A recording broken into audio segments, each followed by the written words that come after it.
I wonder what Doctor Who book I should read next. Ah, handy I had this one lying around.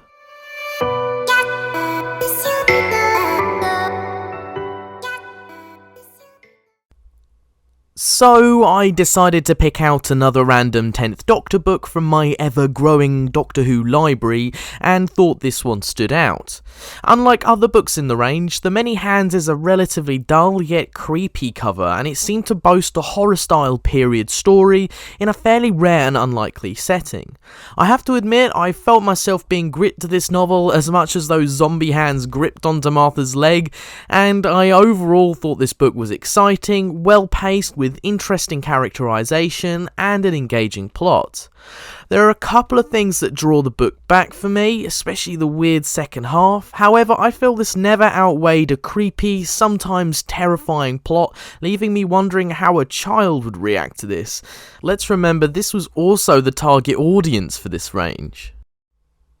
Dale Smith, or in real life Paul Dale Smith, started in Doctor Who by writing fanfiction short stories published in Cosmic Mask, that's the magazine of the Doctor Who Appreciation Society, and this encouraged him to submit 2 short stories to Marvel UK's Doctor Who magazine, namely Frontline from issue 208 and The Gallery from 213. These were published in the Brief Encounters section, which was simply a short story run to keep fans engaged with short stories during the wilderness years. Smith then mainly went into theatre after this, but carried on writing short stories for Doctor Who, writing for charity magazines such as Missing Pieces, The Cat Who Walked Through Time and Walking in Eternity, and then going ahead and writing his first Doctor Who novel, Heritage, before then writing the novella The Albino's Dancer, published as part of the Telos Time Hunter range. Now, I'm not even going to get into that range as it's quite complicated to explain in this video, and quite frankly a part of the wilderness years that I'm not brave enough to explore. However, go ahead and pick these up if you want something a little bit different. I myself have enough to be reading. After a few more short stories for Big Finish, Smith then wrote The Many Hands for the NSA range, showing how experienced a Doctor Who writer he really is. So the story starts when the Doctor is on a runaway carriage being attacked by a zombie in 18th century Edinburgh. After the coach crashes and the Doctor and Martha are arrested by the local guards, the Doctor gives the guards the runaround, letting Martha escape. The Doctor, whilst on the run, bumps into a lot of dead corpses rising out of a lake, who then start attacking the guards, and the Doctor inevitably begins to take charge and leads the group of men and some locals into a church for safety. Meanwhile, Martha is investigating the corpse at the beginning of the book, which then leads her to pay a visit to the local mortuary. She then gets locked up by the owner and finds that moving hands are scattered everywhere, and they begin to attack her. The Doctor soon realises in the church that the corpses are being controlled by hands which are embedded in their chest, and the reason that they're controlling the corpses is the hands are small parts of one consciousness, like individual brain cells, and they're all trying to assemble some sort of form, but the coding seems to be going wrong, leading them to attach themselves to individual bodies. After the Doctor fixed the coding in their hands with his sonic screwdriver, they all joined together to form one large being which tried to destroy the population of Edinburgh by consuming them all to keep itself alive. The Doctor tries to make the hand monster see sense before electrocuting it via a string and a kite hitting a storm, Benjamin Franklin style.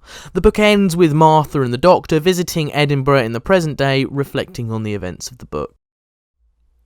So the book starts off with a massive action sequence with the Doctor, which for me personally feels a bit disjointed and sudden.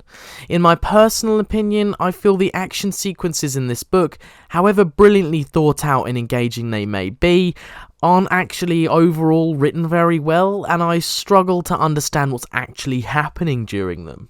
This is apparent off the get-go within the first sequence, and however excited it made me to read on, I'm actually still not totally sure what happened.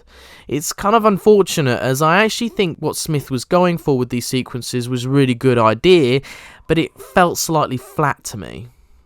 Now, The Many Hands is an all-out horror to begin with, and the ideas in this book are amazingly presented, with certain scenes really gripping me, and honestly, genuinely freaking me out a little bit. Like the part where Martha gets trapped in the basement full of these hands which start climbing up her leg, attempting to suffocate her. Gradually, each of the twitching hands began to turn, the animal instinct sweeping across them like a wave. The index finger didn't seem to have eyes, ears or mouths, but somehow Martha could feel every one of them looking at her. There must have been 100 or more of them, all locked in this tiny room with her. She wondered whether shouting would make anybody calm, and if anybody did, would they be able to find the hidden door? There was more scuttling, and suddenly each of the hands was hurrying across the floor towards her. One of them, at her feet, gave a little flex of its fingers and jumped onto her foot, scurrying fast up her legs. Martha gave a little cry and kicked out. The hand flew across the room and landed in the middle of the knot of its fellows. It picked itself up with a little shake and hurried back towards her. They were all around her, climbing up the cracks of the stonework to get closer to her face, or cautiously tapping at her feet as they tried to decide whether the climb was worth it. More and more of them seemed to be appearing from nowhere, and it was clear that in a matter of seconds Martha would be completely smothered by them. She tried to think, but couldn't help seeing them as little spiders that were going to crawl all over her, and she didn't want to think what they would do once there was not an inch of Martha left visible anymore. A hand landed on her shoulder, and before she could shake it off, 2 more jumped off the wall and landed in her hair. The hand around her feet began to move onto her shoes and caress her ankles. Martha closed her eyes tight and tried to think of something useful. Honestly, that gave me shivers when reading. What a panic-ridden sequence. This is something you'd find in a genuine horror novel, so to have bits like this in the book is really daring considering this is actually aimed for kids and teenagers. It really goes to show that actually, despite this book being an NSA novel, adults will definitely get a kick out of reading this one. Other sequences include dead people rising out of the river, which I think is such an atmospheric scene, again lending itself to being more of an adult book than a kid's one. The thick, dank waters of Nor Loch were just a few feet away from where they stood, and they boiled in a way that was not natural. A stinking gas broke from every bubble, filling the air with a thick, sulphurous mist. McAllister couldn't tell if it was simply the product of the boiling of the waste the townsfolk had been dumping in the water for years. Somehow it didn't seem important to ask. Coming up out of the water were dozens of weed-strewn corpses. Each were walking. There was a strange moment of silence. All the soldiers, even Captain McAllister, stood immobile and watched as the figures rose out of the water. They looked so much like people, wet, weed-strewn, pale-skinned people, and yet they walked so slowly that their heads were held deep underwater for so much longer than any human could hold their breath. There was no gasping for air as their heads broke the surface, just a dribble of filthy waters running from their mouths and noses. Their eyes were open as they walked, blind white and staring glassily ahead. Their arms hung limply by their sides. "What are they?" McAllister breathed. Now, I've read some reviews online bashing the characters, however I have to respectfully disagree with these people, as I found every character identifiable and a person in their own right, whether it be the owner of the mortuary who's nervous about his discovery of the hands, to the military leader who isn't just another soldier body and actually does things out of his own initiative. They all seem fleshed out and identifiable by the second half of the book. I think even the Doctor and Martha were written well, especially 10, as some of the things he says in the book I really can't imagine other Doctors saying. I feel the setting is actually also a really good choice. It makes the story feel atmospheric with the lack of light and castle type vibes, yet it's also really unsettling. Smith fleshes out the scenes and adds a lot of historical elements, leading to the novel actually teaching me parts of 18th century history, especially parts about the Civil War, without it coming across as boring or lectury at all. Toward the end of the book, however, parts do get a little padding heavy, which has definitely affected my rating of this one. I also don't like how the Doctor and Martha only ever escape the hand monster by simply running away. I don't know, I guess it would have preferred some ingenuity behind some of these chase sequences, which would have really made the book pop a little bit more. Maybe I'm being a bit fussy at this point, but hey, I'm reviewing it, so why not?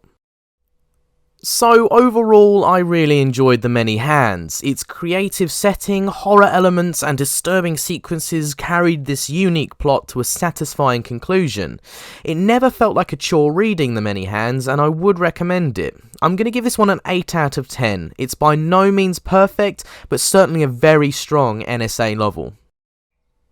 Okay, so that's the end of today's review. I do hope you enjoyed today's video. Obviously, please check out my channel if you did like this content, and subscribe if you want to see more stuff like this. Let me know what books that you kind of want me to review. I'm thinking an 11th Doctor book next time, but I'm not 100% sure. Obviously, let me know your thoughts on this book as well in the comment section, because I love to reply to comments and speak to you guys about your thoughts. So, yep, do make sure to do that. Obviously, I hope you enjoyed it, and yeah, have a fantastic day. Thank you very much.